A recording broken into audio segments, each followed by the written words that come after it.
In the world of big data processing, Apache Spark stands out for its speed and efficiency. At the heart of Spark's power lies the Resilient Distributed Dataset, or RDD, a fundamental data structure. Think of an RDD as a collection of data distributed across a cluster of computers. This distributed nature allows Spark to process vast amounts of information in parallel. However, processing large datasets repeatedly can be time-consuming. This is where persistence comes in.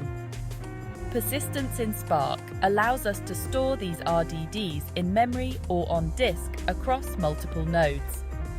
By persisting RDDs, we avoid the overhead of recomputing them every time they're needed, significantly speeding up our Spark applications. Imagine retrieving data from your hard drive versus accessing it directly from RAM. That's the performance boost persistence offers.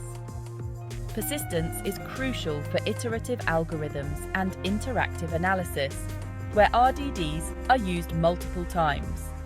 Without persistence, Spark would have to recompute the entire RDD lineage each time, leading to significant performance bottlenecks. Spark provides a simple yet powerful way to persist RDDs in memory, the function. When you cache an RDD using A, Spark keeps the computed partitions of the RDD in memory after the first time it's computed.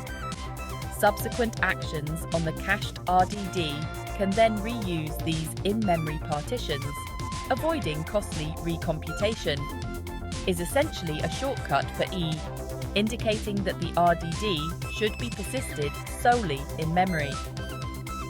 It's the simplest form of persistence and often sufficient for smaller datasets that can fit comfortably in the cluster's aggregate memory. However, relying solely on has its limitations.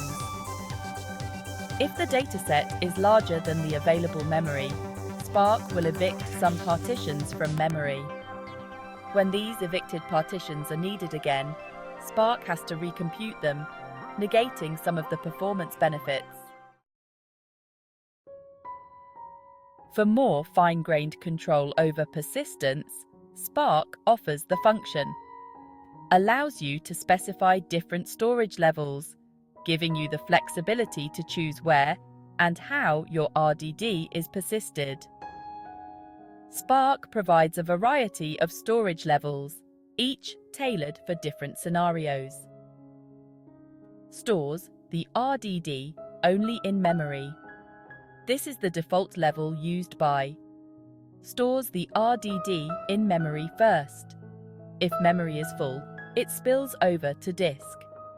Stores the RDD only on disk. And more, including options for replication and serialization. By choosing the appropriate storage level using E, you can optimize your Spark applications for different situations. For example, if you're working with a dataset that doesn't fit in memory, but you need faster access than disk alone can provide, would be a good choice. Both and are valuable tools for managing RDD persistence in Spark. The choice between them depends on your specific needs and the characteristics of your data and cluster. Now, use when you need a simple way to persist an RDD in memory, especially for smaller datasets that can fit comfortably in memory, and when you prioritize speed and don't require data to be persisted on disk. On the other hand, use when you need more control over the storage level of your RDD, for larger datasets that might not fit entirely in memory, when you want to specify replication or serialization for fault tolerance, or if you want to persist data on disk for later use. Let's say you're building a recommendation engine. You need to compute user similarities based on their past interactions. This computation can be expensive. By caching the user similarity matrix using I, you can significantly speed up your recommendation generation process. as the matrix can be reused across multiple recommendations. In another scenario, imagine you're processing a massive dataset of log files that exceeds your cluster's memory capacity. You can use to leverage both memory and disk, ensuring that your application continues to run smoothly even when dealing with data larger than available RAM.